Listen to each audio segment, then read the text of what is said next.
अस्सलामुअलैकुम। Views on news में हफ्सा आरिश और एजाज़ अहमद आपको खुशामदीद कहते हैं। एक बार फिर से हम लोग हाज़िर हुए हैं आपके सामने। कुछ मैं भी पॉइंट्स वगैरह देखती रहती हूँ जनाब, सारा दिन न्यूज़ देख के, और आज अभी अपडेटेड न्यूज़ से आपको आगाह करेंगे एजाज़ साहब के जनाब आजकल क्या सूरत हाल चल रही है। पेट्रोल का बहुत बड़ा इशू शुरू हो चुका है जो क्रिएट हुआ है अभी। जनाब मेरा एजाज़ साहब पहला आपसे जो सवाल है वो ये है, शुगर बुरहान अभी टला नहीं है, ठीक है, तो उसके साथ ही पेट्रोल की प्राइसेस आज बढ़ा दी गई हैं। तो आप क्या कहेंगे कि हुकूमत पहले ही परेशान थी शुगर की जो प्राइसेस हैं और जो शुगर बुरहान है उसको लेके, तो ये आप क्या समझते हैं कि इन हालात में क्या ये सियासी हालात क्या रुख इख्तियार करेंगे पेट्रोल की प्राइसेस बढ़ने से? देखिए, मौजूदा हुकूमत की बदकिस्मती ये है कि उसके पास एक तो टीम नहीं है। दूसरा ये कि जो प्राइम मिनिस्टर के इर्द गिर्द जो लोग हैं वो सारे के सारे वो लोग हैं जिनके मफादात हैं, कॉन्फ्लिक्ट ऑफ इंटरेस्ट है। मसलन अब्दुल रज़ाक दाऊद साहब हैं, उनके बेटे की कंपनी है। पहले वो ख़ुद उसके चेयरमैन थे और वो कंपनी जो है वो उसको ठेका मिला है अभी जो तुंगी डैम बनाने का, या और इस तरह के लोग हैं। तो इस तरह से जब कॉन्फ्लिक्ट ऑफ इंटरेस्ट आता है या सेठों की हुकूमत कह लें, तो वो फिर अब जो प्राइम मिनिस्टर चाहे कितना भी नेक दिल क्यों ना हो, प्राइम मिनिस्टर चाहे कितना भी संजीदा क्यों ना हो, प्राइम मिनिस्टर चाहे कितना भी इनकलाब क्यों ना लाना चाहता हो, वो उनको कामयाब नहीं होने देते। अब आप देखिए ना कि जब प्राइम मिनिस्टर कंटेनर पर थे इमरान खान साहब, तो उस वक्त वो कहा करते थे कि मेरे पास टीम है। और मैं ख़ुद भी ज़ाती तौर पर जानता हूँ कि तकरीबन 150-200 लोग दुनिया भर में मुख्तलिफ़ फील्ड्स के जो एक्सपर्ट्स थे, वो ऐसे थे कि अगर इमरान खान साहब के साथ अगर वो आ जाते तो वो बड़ी अच्छी तब्दीली ला सकते थे। लेकिन इमरान खान साहब कंफ्यूज रहे।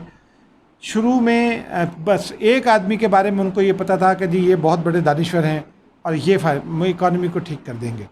वो थे जो है असद उमर साहब।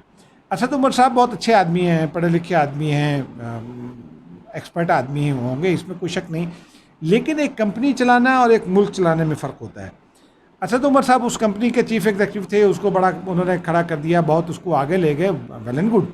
लेकिन मुल्क की इकॉनमी में बहुत सारी चीज़ें ऐसी होती हैं जो कंपनी में जब आप होते हैं तो आपको पता नहीं होता। इसी तरह जब ये मामला शुरू हुए हुकूमत में आने के बाद, तो अचानक इमरान खान साहब को पता ये चला कि उनके साथ तो कुछ हाथ हो गया। और फिर वो उसके बाद वो शुगर बुरहान साहब ने आया, शुगर माफिया के ख़िलाफ़ कमीशन बना, रिपोर्ट आई, कार्रवाई का फ़ैसला हुआ। कार्रवाई होती है या नहीं होती, अभी तो मामला अदालतों में भी लटका हुआ है। लेकिन इसके साथ साथ शुगर की प्राइसेस का भी बहरान है। जब ये सब कुछ शुरू हुआ, उस दरमियान में, उससे पहले बल्कि पेट्रोलियम प्राइसेस जो हैं वो 113 रुपये से कम करके 76 रुपीज़ तक लाई गई थी। और प्राइम मिनिस्टर ने कोई 15 दफ़ा ये कहा होगा कि जो पेट्रोल की कीमतें कम हुई हैं उनका एडवांटेज जो है ना वो पब्लिक को ट्रांसफ़र किया जाए, उनका फ़ायदा जो है आवाम को दिया जाए, रिलीफ ट्रांसफ़र किया जाए। लेकिन कोई रिलीफ ट्रांसफ़र नहीं हुआ। फिर हमने देखा कि पेट्रोल का बहरान पैदा हो गया। ऑयल मार्केटिंग कंपनीज़ जो हैं उनको कीमतें कम होना कबूल नहीं थी, उन्होंने पेट्रोल होल्ड कर लिया, उन्होंने अपने ज़खायर छुपा लिए, पेट्रोल का बहरान पैदा हुआ मुल्क में।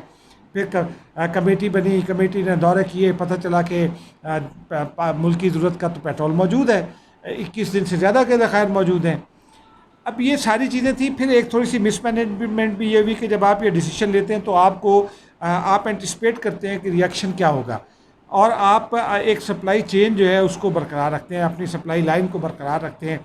कोविड की वजह से वो मुश्किल थी, नामुमकिन नहीं थी लेकिन मुश्किल थी। आपको उसके ऊपर फोकस करना चाहिए था, वो आपने नहीं किया। अब एक जानिब आपकी इकॉनमी शटर हो रही है और आप ये कह रहे हैं कि जी इकॉनमी बड़ी अच्छी जा रही है। हफीज़ शेख साहब आपको जो है मुख्तलिफ़ चीज़ें बता रहे हैं, और वो हफीज़ शेख साहब हैं जो ये कहते थे कि मसलन वो ये कहते हैं, नाम वो नहीं लेते लेकिन उनका मतबा नज़र और मकसद यही होता है कि मुशर्रफ के ज़माने में जो हफीज़ शेख साहब थे उन्होंने बेशुमार कर्ज़े लिए और वो कर्ज़े आज गले पड़े हुए हैं। जो आसिफ ज़रदारी के ज़माने में हफीज़ शेख साहब थे, उन्होंने बहुत सारे कर्ज़े लिए और वो कर्ज़ों का आज सूद हमें अदा करना है तो हमारे लिए मुश्किल है। और आज का जो हफीज़ शेख है उसकी मौजूदगी में जो कर्ज़ इस हुकूमत ने लिया है, वो पता नहीं कोई अगली हुकूमत में हफीज़ शेख ही बता रहे होंगे कि जनाब वो इमरान खान हुकूमत ने ये किया था। तो एक तो मिस प्लानिंग, ऊपर से टीम अच्छी नहीं, प्राइम मिनिस्टर की ख्वाहिश अपनी जगह, लेकिन ये सारे मामला जो हैं इन्होंने मिलकर हुकूमत को एक गहरे बहरान में धकेल दिया। इस बहरान के साथ साथ हुकूमत को, जिस तरह से हुकूमत अपोजिशन के साथ निमट रही है, कभी शाहिद खाकान अब्बासी को पकड़ लेती है, कभी आसिफ जरदारी को पकड़ लेती है, कभी शहबाज शरीफ के ख़िलाफ़ कार्रवाई शुरू हो जाती है, इसी तरह का एक्शन दरकार था पेट्रोलियम मार्केटिंग कंपनियों के लिए। इसी तरह का एक्शन दरकार था शुगर इंडस्ट्री के ख़िलाफ़। लेकिन इन तमाम सेक्टर्स में हुकूमत को घुटने टेकना पड़े, क्योंकि जो प्राइम मिनिस्टर हैं उनके इर्द गिर्द आप देख लीजिए कि स्टील वाले भी मौजूद हैं। मियां नवाज शरीफ के बारे में कहा जाता था, लेकिन आज हमाद अजहर साहब हैं, उनकी वालिद की स्टील मिल है, ख़ुद हमाद अजहर साहब की एक स्टील मिल है। तो वो इंटरेस्ट ग्रुप्स जो हैं कहीं ना कहीं, फिर ये हमारे दोस्त हैं, सियासी दोस्त पीपल्स पार्टी में सेनेटर ताज अदर, वो ये कहते हैं कि ये इंपोर्टर्स का बजट है, इस हुकूमत के साथ बहुत सारे इंपोर्टर्स भी हैं। तो इन सब का मफाद इसमें है, जिसमें पेट्रोल इंपोर्ट करने वाले लोग भी हैं और शुगर इंपोर्ट करने वाले लोग भी हैं, दालें, आटा, चीनी भी इंपोर्ट करने वाले लोग हैं। इन सब का मफाद ये है कि इनका मुनाफा बढ़ता रहे, और इनका मुनाफा उसी सूरत बढ़ेगा जब चीज़ें आप इंपोर्ट करेंगे। अब पेट्रोलियम मार्केटिंग कंपनियां जो हैं वो हुकूमत ने उनके ख़िलाफ़ कार्रवाई का अज़म तो ज़ाहिर किया, लेकिन जब कार्रवाई का आगाज़ करने की कोशिश की तो कुछ नहीं बना। नेपरा की रिपोर्ट पड़ी हुई है, उगरा की रिपोर्ट्स पड़ी हुई हैं कि पेट्रोल के हवाले से क्या हुआ, जो कमेटी बनी थी उसकी रिपोर्ट भी आ चुकी है। तो लेकिन ये कुछ कर नहीं सकते। अब हुकूमत को घुटने टेकने पड़े हैं अमली तौर पर जो पेट्रोलियम मार्केटिंग कंपनीज़ हैं उनके अगेंस्ट, उनके सामने। और पहले तो मार्केटिंग कंपनियों ने हुकूमत को इस बात पर मजबूर कर दिया कि जो 1 महीने के बाद प्राइस चेंज आता है वो 15 दिन के बाद हो, यानी कि अब हर 15 दिन के बाद नई प्राइसेस का ऐलान होता है। अभी मैंने आज अचानक ये ऐलान सामने आया तो मैंने कोशिश की कि दुनिया के मुख्तलिफ़ हिस्सों में देखूं कि क्या कहीं पेट्रोलियम की कीमतों में इजाफ़ा हुआ है। जो आज से 2-3 हफ्ते पहले थी पेट्रोल की कीमतें आज भी वही हैं। सऊदी अरब की पेट्रोल की कीमत नहीं बढ़ी, ओपेक ने नहीं बढ़ाई, और जो दुनिया भर में जो पेट्रोलियम का जहाँ से पेट्रोल निकलता है वहाँ कीमतें नहीं बढ़ी, रूस ने कोई तब्दीली नहीं की। तो पाकिस्तान में ऐसी क्या मजबूरी हुई कि पेट्रोलियम की प्राइसेस बढ़ाना पड़ी। पाकिस्तान में मजबूरी जो मैं ज़ाती तौर पे समझता हूँ वो ये हुई है कि हुकूमत से मईशत कंट्रोल नहीं हो रही। आपका जो टैक्स कलेक्शन है वो जो आपने एस्टिमेट्स दिए थे वो बहुत ही विशफुल एस्टिमेट्स थे, वो विशफुल एस्टिमेट्स पूरे नहीं हो सकते थे। आपने वो एलोकेशंस कर दी थी, आपने अपना बजट सारा उसी फोरकास्ट पर बनाया, आपने एक्सपेंडिचर अपना उसी फोरकास्ट पर रखा, तो वो चूँकि पूरा नहीं हुआ तो अब हुकूमत को जो एक तो करंट अकाउंट डेफिसिट का सामना, लेकिन एक जो आपका डे टू डे एक्सपेंडिचर है उसमें हुकूमत को मुश्किलात हैं। तो हुकूमत ये चाहती है कि उसकी इनकम इंक्रीज़ हो। इनकम इंक्रीज़ होने का तरीका ये है कि या तो आप टैक्स बढ़ा दें। टैक्स आप इस वक्त बढ़ा नहीं सकते क्योंकि आप पहले ही बहुत बड़े पैमाने पर टैक्स ले रहे हैं। तो पेट्रोलियम की कीमतें बढ़ा दी गई बिला ज़रूरत। ये कीमतें बढ़नी नहीं चाहिए थी, लेकिन इसको बढ़ा दिया गया। और आवाम अब देखिए इश्ताल में तो हैं पहले से। इस वक्त जो आज मैंने जब पेट्रोलियम की कीमतें बढ़ी तो उसके बाद आम लोगों से बात की तो लोग बहुत मायूस थे। वो ये कहते थे कि हमने इमरान खान को तो वोट तब्दीली के लिए दिया, लेकिन ये कैसी तब्दीली है जो हमें खा रही है। ये बुनियादी तौर पर ये नारा सामने आ रहा है आवाम की जानिब से। लेकिन जो कीमतें बढ़ी हैं तो उसका अपोजिशन उससे यकीनी तौर पर फ़ायदा उठाएगी, क्योंकि अपोजिशन सरगर्म हो रही है और इसका पॉलिटिकल आउटफॉल हुकूमत को अगले दिनों में भुगतना पड़ेगा। क्योंकि हर 15 दिन के बाद तब्दीली, एक तो आवाम अभी फेमिलियर नहीं हुए होते, फिर उनको जो उसका एडवांटेज होता है वो ट्रांसफ़र नहीं होता, उनके लिए ट्रांसलेट नहीं होता उसका एडवांटेज, और वो फिर अगली कीमत आ जाएगी। तो आवाम को एक जानिब आवाम इससे परेशान होंगे, दूसरी जानिब सियासी जो है मुखालिफिन वो प्रेशर बढ़ाएंगे। अच्छा एजाज़ साहब, ये तो हम सारा आपने हुकूमत के हिसाब से हम लोगों को बता दिया। अब सुनने में ये भी आ रहा है, आवाम तो भड़क गई इस चीज़ को लेके कि जी प्राइसेस एकदम से इन्होंने इतनी सारी बढ़ा दी है पेट्रोल की प्राइसेस, तो आवाम भड़की हुई है। लेकिन अब सुनने में ये आ रहा है कि जनाब आवाम का जो है ध्यान जो है ना वो हटाने के लिए कुछ और ऐसे मौज़ूआत हैं जिस पे से हटाने के लिए प्राइसेस बढ़ाई हैं। तो इस बात में कितनी सच्चाई है? देखिए ये तो होता है कि जब आपको जो मसाइल दरपेश होते हैं, जब उन पर आपकी गुफ्तगू हो रही है, मसलन इस वक्त इस हुकूमत के सामने जो मामला चल रहे हैं, जस्टिस फ़ायज़ ईसा का केस बहुत इंपॉर्टेंट है। पूरी मशीनरी जो है वो इस बात पर लगी हुई है कि किस तरह जस्टिस फ़ायज़ ईसा साहब को घेरना है। अच्छा, सुप्रीम कोर्ट ने उनके ख़िलाफ़ एक रास्ता तय कर दिया है कि इस तरह से अगर आप कार्रवाई करना चाहते हैं तो इस तरह कार्रवाई करें, वो नोटिस मिल गया। लेकिन उसके बाद वो अल्लामा इफ्तिखार साहब बरामद हुए और उन्होंने एक वीडियो डाउनलोड कर दी। वो मस्जिद में ख़िताब कर रहे थे। मस्जिद में जब कोई भी मजहबी रहनुमा ख़िताब कर रहा होता है, सरबंद दे रहा होता है, तो उसका असर बहुत फार रीचिंग होता है। वो मजहबी पेशवा हैं, मजहबी रहनुमा हैं, उनकी गुफ्तगू के नतीजे में कोई भी शख्स इस हद तक जा सकता है जो उन्होंने की है। जैसे फ़ायज़ ईसा के बारे में, हामिद मीर के बारे में, आसिफ ज़रदारी, नवाज शरीफ के बारे में और दीगर लोगों के बारे में, वो इन लोगों की ज़िंदगियाँ ख़तरे में पड़ सकती हैं। इसीलिए जस्टिस फ़ायज़ ईसा की बेगम साहिबा ने थाने में दरख्वास्त दी, मुकदमा दर्ज नहीं हो रहा था, फिर सुप्रीम कोर्ट को सो मोटो एक्शन लेना पड़ा। तो एक तो जो ये डिबेट हो रही है, हो सकता है हुकूमत का मतवा नज़र ये हो कि इससे नज़रें हटाएं। फिर बार बार अपोजिशन कोरोना के हवाले से शिकायत करती है, कोरोना के हवाले से शोर डालती है, शुगर के हवाले से शोर डालती है। एहतसाब के मामले में जो सलूक है वो अपोजिशन के उसको खासा मानदाना सलूक करार देती है और अपोजिशन बड़ी हद तक हक बजानिब भी है, क्योंकि अलीम खान साहब से लेकर परवेज़ खट्टक साहब तक बेशुमार लोग हैं इस हुकूमत में जिनका एहतसाब होना है, जिनके ख़िलाफ़ शिकायत एहतसाब में मौजूद है लेकिन नहीं हो रहा। तो ये एक तरीका पुराना है। बेनज़ीर भुट्टो की हुकूमत में भी ये ऐसा ही होता था, नवाज शरीफ की हुकूमत में भी ऐसा ही होता था, पीपल्स पार्टी की जो आसिफ ज़रदारी की हुकूमत थी उसमें भी ऐसा ही होता था कि जो इशूज़ खड़े होते थे, अगर हुकूमतों के पास उन पर कोई जवाब नहीं होता था तो वो एक नया इशू खड़ा कर देते थे कि ताकि लोग इस इशू पर चल दौड़े। और ऐसा ही होता था कि वो पिछला इशू लोग भूल जाते थे और नए इशू पर शुरू हो जाते थे। तो यहाँ भी शायद एक तो ये हो, लेकिन जो बुनियादी बात है वो जो जब 113 रुपये से 76 रुपये पर आया पेट्रोल, तो वो जो कीमतों का एडवांटेज अवाम को ट्रांसफ़र होना था वो नहीं हो सका था। अब आप देखिएगा कि अगले दिनों में अब ये 25 रुपये कीमत बढ़ी है, कल ट्रांसपोर्ट के किराए भी बढ़ सकते हैं, दूध की कीमतें बढ़ सकती हैं, दही की कीमतें बढ़ सकती हैं। और फिर आज ही स्टैटिस्टिक्स डिवीज़न की आदाद शुमार आए हैं, उन्होंने ये बताया कि पिछले 15 दिन में 0.21%, यानी कि यूँ समझ लें कि जो महंगाई थी उसमें 1/4 इजाफा हो गया है। अगर वो 100% पर काउंट करें, उसको कैलकुलेट करें तो समझिए कि 25% महंगाई में इजाफा हो गया है। गोश्त महंगा हुआ, मुर्गी महंगी हुई, दाल आटा महंगा हुआ, चीनी महंगी हुई, कई चीज़ें ऐसी हैं जो सस्ती भी हुई लेकिन उनकी तादाद 7 है, जो महंगी हुई उनकी तादाद 18 है।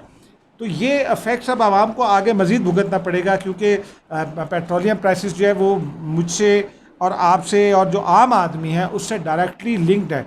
घरेलू ख़वातीन उससे मुतासिर होंगी क्योंकि उन्होंने तनख्वाहें तो बढ़ी नहीं, बल्कि कई अदारे तो ऐसे हैं जिनमें तनख्वाहों पे कट लग गया कोरोना की वजह से।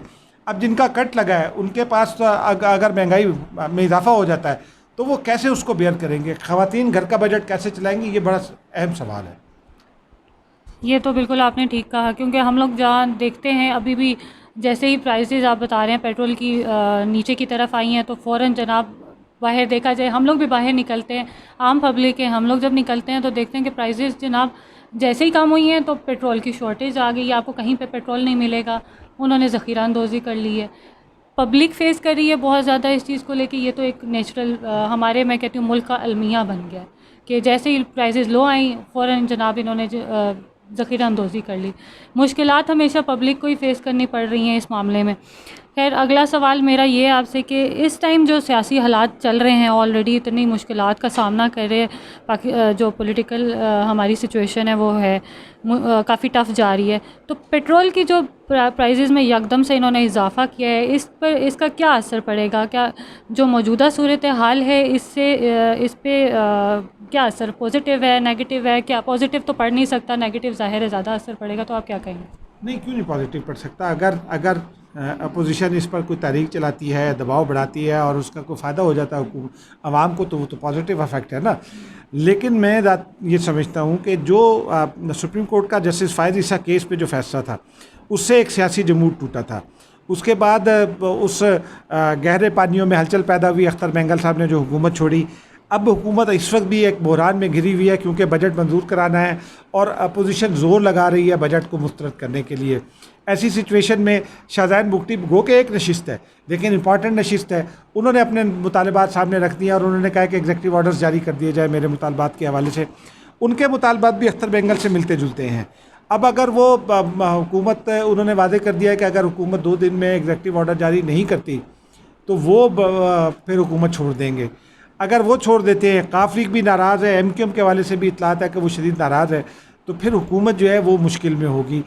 इस सारी सूरत हाल को देखते हुए बिलावल भुट्टो जरदारी पिछले 1 महीने से सरगर्म है। वो अपोजिशन को यूनाइट कर रहे थे, वो कोशिश कर रहे थे कि गो के अपोजिशन कमज़ोर है, लेकिन और फवाद चौधरी का ये कहना भी दुरुस्त है कि वो ये अपोजिशन जो है इसका लगता नहीं है कि बस की बात है, लेकिन वो अपोजिशन को इकट्ठा करने की कोशिश कर रहे थे ताकि हुकूमत पर दबाव बढ़े। अब वो उनको मौका मिल गया। आज उन्होंने शहबाज शरीफ से बात की, मौलाना फजलुर रहमान से बात की, आसिफ बिजिंजो से बात की, सिराजुल हक साहब से बात कर ली, अभी उन्होंने एमल वली खान से बात कर ली है NP के। अब वो महमूद अचकज़ई और लोगों से बात करेंगे। मोहसिन दावड़ से भी उनकी आज बात हो गई। तो अब ये तमाम रहनुमाओं को उन्होंने कायल कर लिया है कि जी अपोजिशन जो है वो बजट को मुस्तरद करने में अपना किरदार अदा करे और ये मुश्तरका फ़ैसला कर ले। अगर अपोजिशन कामयाब हो जाती है बजट को मुस्तरद कराने में तो फिर क्या सूरत हाल होगी? फिर मुल्क में एक आइनी बहरान पैदा होगा। आइनी बहरान में एग्जीक्यूटिव ऑर्डर से प्रेसिडेंट जो है वो जो बजट के फिगर्स हैं उनको तो कुछ अर्से के लिए इम्पोज कर सकते हैं, लेकिन हुकूमत के लिए जो है वो सर्वाइवल का सवाल पैदा हो जाएगा, क्योंकि कॉन्स्टिट्यूशनली अगर हुकूमत बजट नहीं मंजूर करवा सकती और बजट मुस्तरद हो जाता है तो फिर कौमी असम्बली में हुकूमत के पास कोई जवाब नहीं है कि वो बरतरदार है, क्योंकि उसके पास अक्सरियत नहीं रही। इसकी एक इम्प्लीकेशन ये है, और अपोजिशन इसी जानिब बढ़ने की कोशिश कर रही है, क्योंकि अगर ऑल पार्टीज़ कॉन्फ्रेंस होती है और उसमें हुकूमत को निकालने के लिए भी कोई फ़ैसला हो जाता है और फिर वो कोई मुश्तरका उम्मीदवार सामने ले आते हैं तो फिर PTI के अंदर तकरीबन 30 MNAs ऐसे हैं जिनके बारे में ये शकूक व शुबात पाए जाते हैं कि वो नाराज़ हैं। फिर कुछ वज़रा ऐसे हैं जिनकी आपस में नहीं बनती, उनकी इमरान खान साहब से भी शिकायत हैं। उनको थोड़ा सा सहारा चाहिए, कहीं से थोड़ी सी ऑफ़र चाहिए। बाज़ लोग ऐसे भी हैं जो किसी इशारे के मुंतज़िर हैं। तो ये सारी चीज़ें मिल जाती हैं अगर तो, और बजट मुस्तरद हो जाता है तो फिर इमरान खान की हुकूमत बहुत शदीद ख़तरे में है। गो कि अभी इसका कुछ हतमी तौर पर नहीं कहा जा सकता, 50-50 चांसेस, बल्कि 40% और 60% कहा जा सकता है। इमरान खान के पास चांसेस 60% हैं, लेकिन अपोजिशन अब निचली नहीं बैठेगी। अब ऊपर से हुकूमत ने पेट्रोलियम की कीमतों में और एकदम से 25 रुपये का इजाफा किया, 25 रुपये 58 पैसे, यानी कि तकरीबन 26 रुपये। अब हुकूमत अगर इन 26 रुपये की बुनियाद पर, आपको याद होगा, आपको तो खैर याद नहीं होगा, आप तो उस वक्त शायद पैदा भी ना हुई हो, अयूब खान के ज़माने में 4 आने कीमत बढ़ी थी चीनी की तो 1 तारीख शुरू हो गई थी। अब वही सूरत हाल पैदा हो गई है। हमारे एक दोस्त हैं खुशनुद अली खान साहब, उन्होंने आज एक कॉलम लिखा है। उनका अपने कॉलम में ये कहना है कि कोई हादसा ही अब सूरत हाल को आगे की तरफ ले जा सकता है, क्योंकि हर चीज़ एट स्टैंड स्टिल है।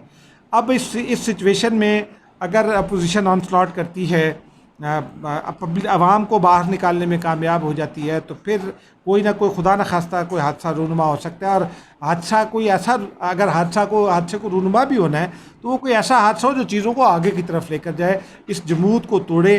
क्योंकि इस वक्त पाकिस्तान में लोगों की, आप जिससे भी मर्जी बात कर लें, लोग ये समझते हैं कि सब एक जैसे हैं। वो किसी अदारे पर, किसी शख्सियत पर अब एतबार नहीं करते। अदालतों ने अपनी पोजीशन ख़राब की है पहले ही।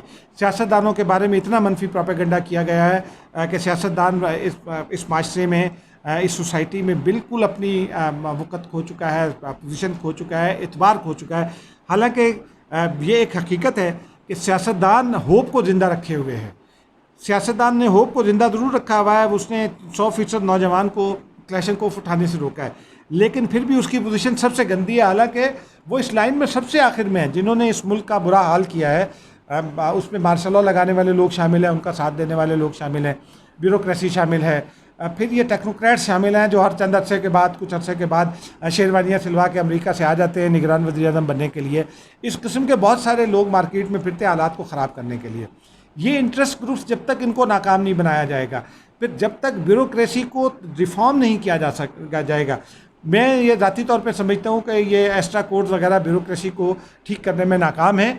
इस ब्यूरोक्रेसी को तोड़कर कोई नया सिस्टम बनाना पड़ेगा अमेरिका की तरह। अमेरिका में जब सदर आता है तो 4,000 आदमी अपने साथ लेकर आता है, वो उस तमाम स्याह सफ़ेद के ज़िम्मेदार होते हैं, जाने के बाद वो एहतसाब भी उनका हो सकता है।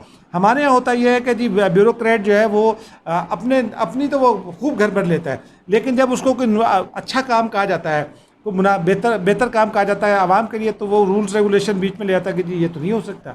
अपने काम वो सारे कर लेता है, अपना घर भर लेता है, भांजे भतीजे सब बाहर पढ़ा लेता है, बच्चों को बाहर पढ़ा लेता है, दौलत इकट्ठी कर लेता है। आपको हैरत होगी, हम पब्लिक अकाउंट्स कमेटी करते हैं, उसमें बड़े बड़े दिलचस्प केस आते हैं। एक केस जो मेरी नज़र में बहुत ही दिलचस्प है, ये गालबन 1997-98 का केस है। एक सफारतकार थे, पाकिस्तानी सफारत खाने में तैनात थे, वो सफारतकार नहीं थे लेकिन ब्यूरोक्रेट थे। उन्होंने अपने दांतों पर 2 बार दांतों के इलाज पर 40-40 हज़ार डॉलर खर्च किए। अब आप देखिए ना कि एक आदमी, उसके दांत कितनी मरतबा ख़राब हो सकते हैं, और वो 40,000 डॉलर। तो ये इस तरह के काम जब ब्यूरोक्रेट करना चाहते हैं वो कर लेते हैं। तो मैं ये समझता हूँ कि ब्यूरोक्रेट और पुलिस को तोड़कर असर नो इनकी तंजीम साजी होनी चाहिए। जब तक ये ऐसा नहीं होगा, ब्यूरोक्रेसी को ज़ख्म नहीं पहुँचेगी, पुलिस को ज़ख्म नहीं पहुँचेगी, वो तमाम लोग जो इस मुल्क के इक़्तिदार में आकर हमारे लिए मसाइल में इजाफ़ा करते हैं, बैरूनी दुनिया के अहकामात मानते हैं या उनको खुश करते हैं, और फिर उस वक्त जब ऑटोक्रेटिक हुकूमतें होती हैं तो उनका एडवांटेज ये होता है कि उनको किसी को जवाबदेह नहीं होना होता। वो जो पैसा आता है वो डायरेक्ट सूरत हाल को, बस कीमतों को कंट्रोल करने में डायरेक्ट इन्वेस्ट कर देते हैं, वो इकॉनमी में इन्वेस्ट नहीं करते। उसके नताइज बाद में सियासतदानों को भुगतना पड़ते हैं। तो इस वजह से आज जो हमारी इकॉनमी इस नहज पर है, उसमें हमें ये सोचना चाहिए कि किस किस का हिस्सा है। ये सारे लोग मिलकर इस मुल्क को तबाह करने के ज़िम्मेदार हैं। या तो इनका कड़ा एहतसाब किया जाए और सबको एक ही आँख से देखा जाए और एक ही सबके साथ सलूक किया जाए। दूसरी सूरत यह है कि ट्रूथ एंड रिकन्सिलिएशन कमीशन बनाकर, जो बेनज़ीर भुट्टो की तजवीज़ थी, हालात को सब लोग अपनी अपनी गलती तस्लीम करें और असर नौ आगाज़ करें। वरना ये मुल्क जो है, इसमें मैं समझता हूँ कि एक ऐसी सूरत पैदा हो सकती है जहां अवाम उठ खड़े होंगे और फिर कोई महफूज नहीं होगा, क्योंकि अवाम के गैज़ो गज़ब के आगे कोई शख्स, कोई अदारा नहीं टिक पाता है। सही है एजाज साहब, जहां अवाम के सरों पर महंगाई का प्रेशर है, बहुत ज़्यादा महंगाई बढ़ रही है, वहाँ अब ये 4 महीने हो गए हैं जनाब, ये कोरोना की तलवार लटक रही है। लोगों के दिलों में डर है कि वो बढ़ता ही जा रहा है, ना वो घरों से निकल सकते हैं। नॉर्मल मिडिल क्लास भी सर्वाइव कर रहे हैं, लेकिन जो निचला तबका है उसके लिए बहुत मुश्किल हो रही है इस चीज़ को लेके। तो उनको समझ नहीं आती भाई कोरोना से हम एहतियात भी करें, हम घरों पे बैठ जाएं, तो हम लोग कमाएं किस तरह। लोगों को इतनी मुश्किलात का सामना करना पड़ रहा है। तो लोग सच्चाई जानना चाहते हैं कि अब हम एकदम से देखते हैं हमारे सामने जो नंबर ऑफ़ केसेस हैं वो इंक्रीज़ हुए चले जा रहे हैं। फिर हम कहते हैं कि जी लोग एहतियात नहीं कर रहे। हम जैसे लोग चले हम एहतियात कर लें, लेकिन जो लोग गरीब हैं वो तो घर नहीं बैठ सकते, उन्होंने तो कमाने के लिए निकलना है, उन्होंने तो अपनी रोज़ी रोटी कहीं ना कहीं से बंदोबस्त तो करना ही है। आप उन लोगों को जो हक़ाइक़ हैं कोरोना को लेके, आप उनसे अपडेट करें तो वो बहुत ज़्यादा अच्छा रहेगा। लोगों को शायद मोटिवेशन मिले या लोगों के दिलों से जो डर है वो कम हो जाए। वो आप किसी तरह कर सकते हैं तो आप बताइए। देखिए, डर तो नहीं कम होना चाहिए, इसलिए कि एक ख़तरनाक सूरत हाल और सिर्फ पाकिस्तान में नहीं है, सारी दुनिया में है। एक मुल्क है न्यूजीलैंड, चूँकि उसकी आबादी कम है, तरक्की याफ्ता मुल्क है, फिर लोग वहाँ सारी दुनिया में होता है वैसे कि लोग हुकूमत की बातों पर एतबार करते हैं। हमारे यहाँ प्रॉब्लम एक तो पहला ये हुआ कि लोग जो है वो हुकूमत की बात पर एतबार करने पर तैयार नहीं थे। हमारे माशरे का अलमिया ये है कि वो ये हर दूसरा आदमी ये समझता है कि मैं ये जो सिचुएशन अराइज़ हुई है मैं इसका बड़ा माहिर हूँ और मुझे ही सब कुछ पता है, हुकूमत को कुछ पता नहीं है। ये हुआ, हुकूमत ये कह रही है कि कोरोना आ रहा है, लोग कह रहे हैं नहीं जी ये तो कोरोना साजिश है अमेरिका की, लोग कह रहे हैं कोरोना किसी और की साजिश है। भाई अगर किसी की साजिश भी है तो एक हकीकत है। लोग ये कहते हैं कि जी ये तो अब हॉस्पिटल्स में आप देख लें जी, लोग डॉक्टर इंजेक्शन लगाकर मार रहे हैं, क्योंकि डॉक्टर की आपसे कोई दुश्मनी है नहीं है ना। आप एक मरीज़ हैं, डॉक्टर ने आपको ठीक करना है, डॉक्टर आपको ठीक करेगा तो उसकी रेपुटेशन बनेगी, उसकी ACR में लिखा जाएगा, उसकी ACR में लिखा जाएगा तो उसकी रेपुटेशन बढ़ेगी, उसकी कमाई बढ़ेगी। अगर वो आप उसके हाथों मर जाते हैं तो उसकी कमाई भी ख़राब नहीं बढ़ेगी और उसका करियर भी ख़राब होगा। इस बुनियादी बात को हम नहीं समझते। हॉस्पिटल्स की हमसे कोई दुश्मनी नहीं है। प्रॉब्लम ये होता है कि जब हॉस्पिटल में लोग जाते हैं तो बज़ाहिर दिल का मरीज़ है, हॉस्पिटल गया, लेकिन वहाँ जब उसके टेस्ट होते हैं तो पता ये चलता है और उस स्क्रीनिंग में कि जनाब इसके तो जो लंग्स हैं वो उस तरह से सिकुड़े हैं जैसे कि कोरोना के मरीज़ के ख़ास अंदाज में सिकुड़ते हैं, वो एक ख़ास शेप इख्तियार कर लेते हैं। फिर उनके फर्दर टेस्ट होते हैं। इस दौरान में अगर वो फर्दर टेस्ट में कोरोना डिक्लेयर हो जाता है और वो बंदा फौत हो जाता है तो हॉस्पिटल क्या करे? हॉस्पिटल की उससे कोई दुश्मनी तो है नहीं। हाँ, ये दुरुस्त है कि पाकिस्तानी हॉस्पिटल्स ने और पाकिस्तानी ताजिरों ने और ये मास्क बेचने वालों ने, अद्वियात बेचने वालों ने बहुत माल कमाया। अंधा ये प्लाज्मा तक अपना बेच रहे हैं, माल कमा रहे हैं। लेकिन बाय एंड लार्ज हॉस्पिटल्स में वो सब कुछ नहीं होता। फिर एक असद उमर साहब एक दिन दुर्फुंतनी लेकर आए थे कि जनाब वो जितने लोग कोरोना से मरे इतने तो लोग सड़कों पर मर जाते हैं, तो क्या अब लोग बाहर ना निकलें? भाई, कोरोना का जो इफेक्ट है वो सड़कों पर मरने वालों अमवात से नहीं है। कोरोना का इम्पैक्ट ये है कि कोरोना ने सारी दुनिया की मीशतों को तबाह किया, आपकी मीशत को भी तबाह किया। लेकिन उससे निकलने का एक ही तरीका है। अब आप देखिए ना, रोज़ाना 4 से 5 हज़ार केसेस निकलते हैं, 100-125 डेथ्स रोज़ाना रिकॉर्ड हो रही हैं, 3,000 से ज़्यादा लोग फौत हो चुके हैं। जुलाई के आखिर तक जो एस्टिमेट्स है कि वो 10 से 12 लाख चला जाएगा। खुदा न खास्ता जो इंडिपेंडेंट एस्टिमेट्स हैं बैरूनी दुनिया के, वो तो कहते हैं कि 1 करोड़ तक लोग जाएंगे और 10 से 12 लाख अमवात को भी खुदा न खास्ता वो पेशीन गोई करे। अल्लाह करे उनकी पेशीन गोई गलत साबित हो, और मैं समझता हूँ कि गलत साबित होगी, क्योंकि पाकिस्तान में लोगों का इम्यून लेवल जो है वो ज़रा ज़्यादा है, लोगों के मसल्स हमारे ज़रा ज़्यादा स्ट्रॉन्ग है, इसलिए उस तरह से अफेक्ट नहीं किया जैसे यूरोप वगैरह में किया। लेकिन ये यूरोप में जो लोग इस सिचुएशन से अभी 50% निकले हैं, वो कैसे निकले हैं? इकॉनमी उनके यहाँ भी थी मसला, मसलन इटली गरीब मुल्क है, यूनान गरीब मुल्क है, इकॉनमी वहाँ भी मसला थी, रोज़गार वहाँ भी मसला था, बेरोज़गारियाँ वहाँ भी हो रही थी। अमेरिका में कोई 1 करोड़ लोग बेरोज़गार हो गए थे पहले 2 महीने में। लेकिन वो उन्होंने लोगों ने हुकूमत की बात पर एतबार किया और अपने आप को घरों में महदूद किया, हाथ धोना शुरू किए, घरों में महदूद किया, जो सोशल डिस्टेंसिंग इख्तियार की। उसके नतीजे में वहाँ सूरत हाल ये हुई कि आज उनके केसेस की तादाद जो है वो 100% से 30% पर, कहीं 25% पर आ गई है, कहीं 15% पर आ गई है। हमारे यहाँ ये तादाद बढ़ी, उसकी वजह ये थी कि हम प्राइम मिनिस्टर साहब कहते थे, ओ जी लोग मर रहे हैं, भूखे मर रहे हैं। वो भूखे मरने वाली आवाम को ने ये किया कि वो दुकानों में घुस गए बगैर किसी फासी इंतजाम के। ईद पर एक तो सब ने नए कपड़े पहनना फ़र्ज़ बना लिया। जब वो ईद पर घरों से बाहर निकले, उसके नतायज अब आ रहे हैं, क्योंकि 15 दिन और 1 महीने के दरमियान में नतायज आते हैं। ईद पर जो कुछ हमने अपने साथ किया, अपने बच्चों के साथ किया, उसके नतायज इस वक्त हम भुगत रहे हैं। अगर हम इसको हुकूमत की बात मान लेते, प्राइम मिनिस्टर कन्फ्यूज़ थे, नो डाउट, प्राइम मिनिस्टर को समझ नहीं आ रहा था कि क्या करें, ये भी ठीक है। वो लॉकडाउन के भी मुखालिफ थे, ये भी ठीक है। लेकिन वो फिर भी ये तो कह रहे थे ना कि एहतियात करें, प्राइम मिनिस्टर की एहतियात की बात ही मान ली जाती, लेकिन यहाँ नहीं मानी गई। इसलिए अब सूरत हाल ये है, अब भी हमारे पास वक्त है कि हम ये जो इस्लामाबाद में और पिंडी में इलाके सील हो रहे हैं, आप देखिए ये पीछे कई इलाके सील हैं, ठीक है। आप घरों से बाहर निकल कर देखें, लोग ठट्ठे लगा रहे हैं एक दूसरे के साथ खड़े हुए, कोई एहतियात नहीं कर रहे। अब कोरोना केसेस बढ़ेंगे नहीं तो क्या होगा? क्योंकि इस वक्त जो चेंजेस आई हैं, जो इब्तदाई स्टडीज़ थी उनमें अब कुछ तब्दीली आ गई है कि कोरोना के मरीज़ में और भी अलामात हैं कि बाद वक़्त उसको पता नहीं होता कि वो कोरोना कैरियर है, लेकिन फिर भी वो कोरोना फैलाने का बायस बनता है।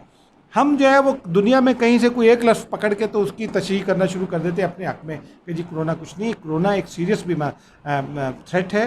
कोरोना न सिर्फ ह्यूमन लाइफ के लिए थ्रेट है, बल्कि वो ह्यूमन इकॉनमी के लिए और नेशनल इकॉनमी के लिए भी थ्रेट है। इसलिए एहतियात करना बहुत ज़रूरी है। 15 दिन की एहतियात कर लीजिए। भूख से कोई नहीं मरता, इक्का दुक्का लोग शायद वाक़यात ऐसे हो जाते होंगे, लेकिन भूख से नहीं मरते। लेकिन जो बीमारी से लोग मरेंगे वो मज़ीद बीमारी फैलाने का बायस भी होंगे और वो मुल्क की मईशत तबाह करने का बायस भी बनते हैं। इसलिए एहतियात बहुत ज़रूरी है, क्योंकि अगर आपने अपने बच्चों की, अपनी फैमिली की, अपने वालिदैन की हिफाजत कर ली तो आप अपनी जो घर की इकॉनमी आपकी शटर हो गई, आप उसको दोबारा खड़ा कर सकते हैं। लेकिन अगर आपके ये ना रहे लोग, खुदा न खास्ता, तो फिर आप क्या करेंगे? किसके लिए आप अपने घर की इकॉनमी खड़ी करेंगे? उसका अल्टीमेट नुकसान आपको भी और मुल्क को भी है। तो मेरी तो गुजारिश यही है कि ज़रूर एहतियात करें। 15 दिन की एहतियात कर लें। 15 दिन के बाद ये जो मोहल्लों में खड़े होकर ठट्ठे लगाते हैं ये बंद कर दें, सोशल डिस्टेंसिंग पैदा करें। 15 दिन के बाद बेशक करें, लेकिन 15 दिन करके तो देखें कि कितना अफेक्ट पड़ता है। सही है, बहुत बहुत शुक्रिया एजाज़ साहब। आप लोगों ने एजाज़ साहब से ये सारी बातें सुनी, कुछ इन्होंने थोड़ा सा जो कोरोना के बारे में कहा है, तो हम लोग अपने फोरम के थ्रू लोगों को यही मैसेज दे सकते हैं कि प्लीज़ खुददारा ख्याल रखें। आप लोग ख्याल नहीं रख रहे, जिसकी वजह से ये चीज़ फैल रही है बहुत ज़्यादा। ख्याल रखेंगे तो खुद ही महफूज आप लोग रहेंगे, किसी और पे कोई फ़र्क नहीं पड़ेगा। आप लोगों के ही ख़ानदानों में जो असर होता है, जिन लोगों पे जिन लोगों के ख़ानदान के लोग गए हैं ना, उनको पता है, जिन्होंने अपनी आंखों से ये चीज़ें देखी हैं। तो अपने आप को महफूज रखना आप लोगों का ख़ुद का काम है। आप लोग अपने बीमारी से ख़ुद को खुद ही बचा सकते हैं। हम लोग आप लोगों को सिर्फ आगाही दे सकते हैं। जो हम बैठते हैं, हमने फ़ोरम बनाया है ये कि आप लोगों तक हम पहुँचाएँ, हक़ाइक़ आप तक पहुँचाएँ कि क्या हकीकत चल रही है। सियासत को लेके, कोरोना को लेके हम सब टॉपिक्स को कवर करने की कोशिश करते हैं आप लोगों के सामने। हम आपको यही कहेंगे कि आप लोग अपना ख्याल रखें, घरों में रहें, ताकि इस बीमारी से महफूज रह सकें आप लोग खुद। बहुत बहुत शुक्रिया। चैनल सब्सक्राइब करना ना भूलिएगा, और अगर आप लोगों के कोई भी सवालात हैं आप कमेंट बॉक्स में ज़रूर कीजिएगा। बहुत शुक्रिया। अल्लाह हाफ़िज़।